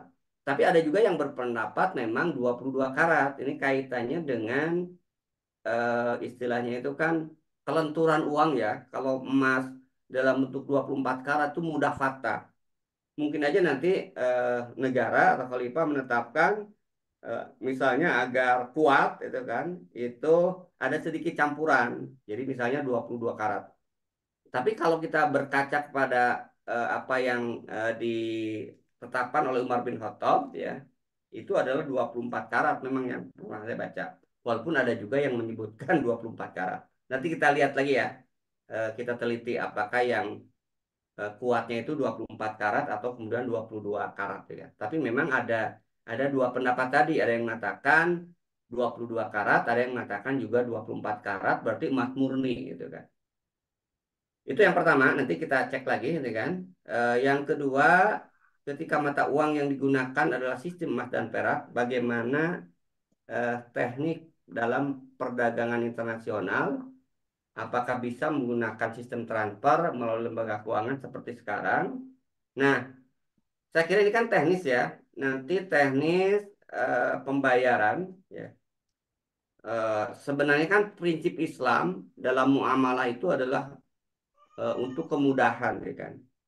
Makanya nanti ketika kita bicara terkait dengan sistem emas dan perak ya, Syekh Abdul Qadir Jalum dalam kitab Al-Amwal maupun juga di dalam Nidamul Iqtisad sebenarnya boleh aja yang beredar di masyarakat itu adalah kertas, tapi uang yang disebut dengan uang substitusi gitu kan. Jadi kertas itu betul-betul wakil dari emas ya. Jadi yang kemudian beredar di masyarakat kertas misalnya, tapi sebenarnya itu mewakili emas. Itu boleh. Walaupun kita bicara hukum ya, walaupun tentu yang lebih utama kalau kita lihat dalam perjalanan sistem kekhilafahan ya kan, semuanya kan tetap menggunakan emas dan peraknya yang beredar di tengah masyarakat. Nah, bagaimana teknis pembayarannya? Ya, teknis pembayarannya ya tadi kalau kita lihat apakah bisa menggunakan sistem transfer ya. Nah, berarti nanti akan melibatkan lembaga jasa gitu kan. Ya saya kira bisa menggunakan sistem transfer. Nah, berarti kan harus ada komunikasi nanti interaksi antara eh, lembaga keuangan dan negara. Berarti sekarang nanti konteksnya itu adalah antar negara. Jadi misalnya ya kalau kalau dalam konteksnya pembayaran internasional berarti kan nanti hubungannya itu adalah antara negara daulah khilafah dengan negara muahid atau negara eh, ya muhariban hukman ya kan. Nah, nanti teknis pembayarannya ya bisa melalui transfer bisa aja kalau disepakati oleh kedua belah pihak. atau bisa juga memang tunai gitu kan. Ya. Tapi yang jelas di pembahasan terkait dengan perdagangan internasional, negara nanti akan mengatur regulasi terkait dengan ini gitu kan. Itu ya barangkali ya terkait dengan teknisnya. Alhamdulillah. Baik Ustadz, ini ada pertanyaan lagi Ustadz, sekitar 2 pertanyaan. Pertanyaannya tentang di kitab Al-Amwal, Arab halaman 201 paragraf 1, yudhafun ilaih, maka dapat ditambahkan dengan perbandingan tertentu dari logam-logam lain yang tidak termasuk logam mulia. Hanya saja dijelaskan perbandingan kandungan perak pada mata uang logam tersebut. Tapi di subtema kitab Al-Amwal Arab halaman 201 part 2 berbunyi seperti tertulis, diterjemah artinya jadi dinar emas dan dirham per ja. Wajib dijaga kemurniannya tanpa bercampur dengan logam-logam lain. Yang jadi pertanyaan, apakah uang dinar atau dirham bentuknya dicampur dengan logam lain atau tidak, Ustaz? Jadi gini, ya ini kan konteksnya yang jadi pertanyaan, apakah uang dinar bentuk dicampur dan logam lain. Kalau kita lihat, ya tadi kan, ini kembali apakah dinar dirham itu, tadi kan di pertanyaan sebelumnya, 22 karat atau kemudian 24 karat emasnya itu kan. Nah dari situ makanya kalau saya sih lihatnya itu kebijakan khalifah nanti itu kan. Jadi kalau yang ditetapkan 24 karat berarti nggak boleh dicampur kan. Kalau misalnya dinar itu 22 karat, emas 22 karat berarti ada campurannya gitu kan. Nah cuman nanti kalau menjadi standar, standar misalnya dinar dirham ya, itu standarnya itu 24 karat emas murni itu kan. Jadi kalau misalnya zakat, nisab zakat itu adalah misalnya 200 apa ya? 20 dinar ya. 20 dinar nisab zakat emas gitu kan. Nah, berarti kan 85 gram kan, 20 dinar kurang lebih 85 gram ya kan. Nah, kalau misalnya boleh aja emas itu 22 karat ditetapkan oleh negara, nah berarti nanti ketika nisabnya nisab emas itu naik gitu kan. Bukan lagi misalnya istilahnya itu persis 5 dinar, berarti lebih gitu. Sorry 20 dinar. Karena ketika misalnya emas yang beredarnya dinarnya itu bukan 24 karat, berarti ada kelebihan gitu. Kekurangan maksudnya, kekurangan emasnya gitu kan. Jadi masih kurang ya. Kurang berapa persen tah nilai emasnya, tinggal dikonversi aja ya kan. Jadi memang kalau saya lihat ya ada dua pendapat tadi, ada yang mengatakan bahwa emas itu harus 24 karat ya kan. Ya. Karena memang ukuran dinar yang mutabanat itu 24 karat ya kan. Tapi kalau kita lihat ada juga yang berpendapat ya itu bisa 22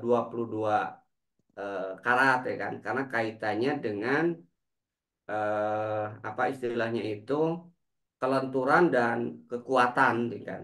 Nah, kalau saya nanti lihatnya nanti tergantung kebijakan khalifah itu kan.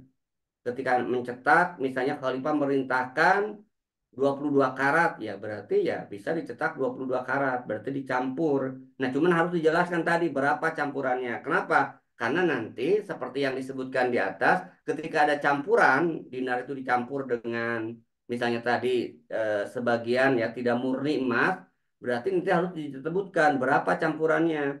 Karena nanti ini untuk menjadikan standar wajib zakat emas dan zakat perak tadi itu kan. Itu ya barangkali ya. Jadi sebenarnya boleh, boleh dicampur, boleh tidak, tergantung nanti kebijakan khalifah.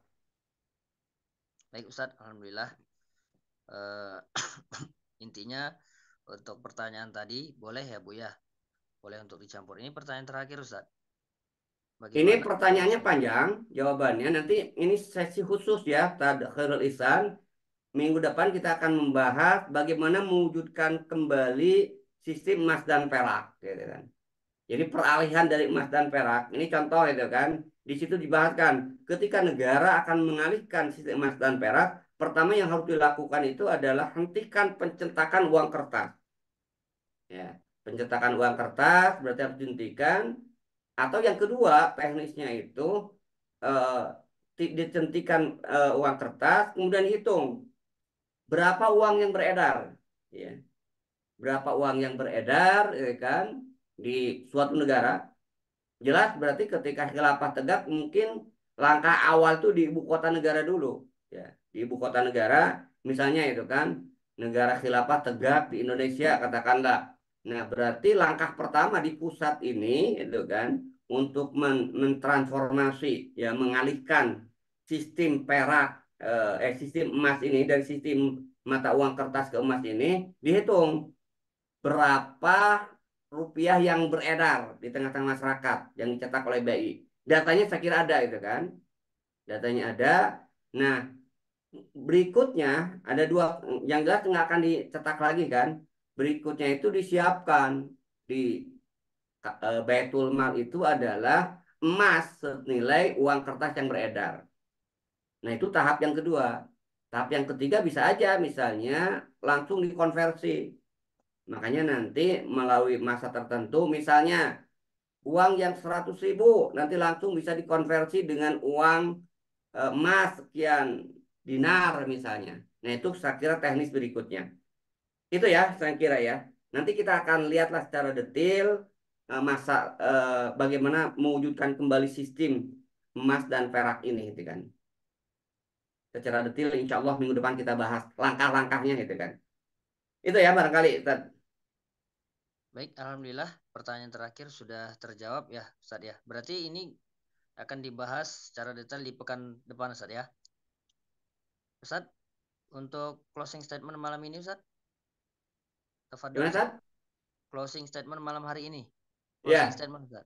baik Bapak Ibu sekalian, kita baru membahas ya terkait dengan sistem mata uang Islam, emas dan perak. Dan memang kalau kita bicara nanti ke teknis, ya ada hal-hal yang harus kita clearkan. Seperti pertanyaan dari Ustadz Khairul Ihsan tadi, bagaimana masa transisinya itu kan? Apakah langsung dinyatakan rupiah tidak berlaku misalnya? Dan tentu nanti eh, ya saya kira ini terkait dengan kebijakan kepala negara ya.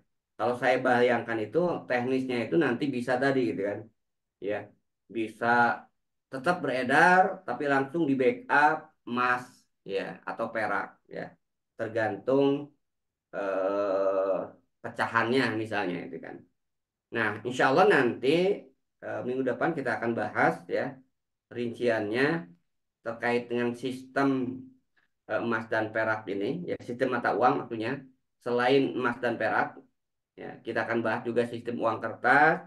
Nah, kemudian juga tadi di akhir kitab Al-Amwal juga dibahas terkait dengan apakah harus emas dan perak atau bisa sistem uang substitusi, ya, yang nanti akan diterapkan oleh khalifah.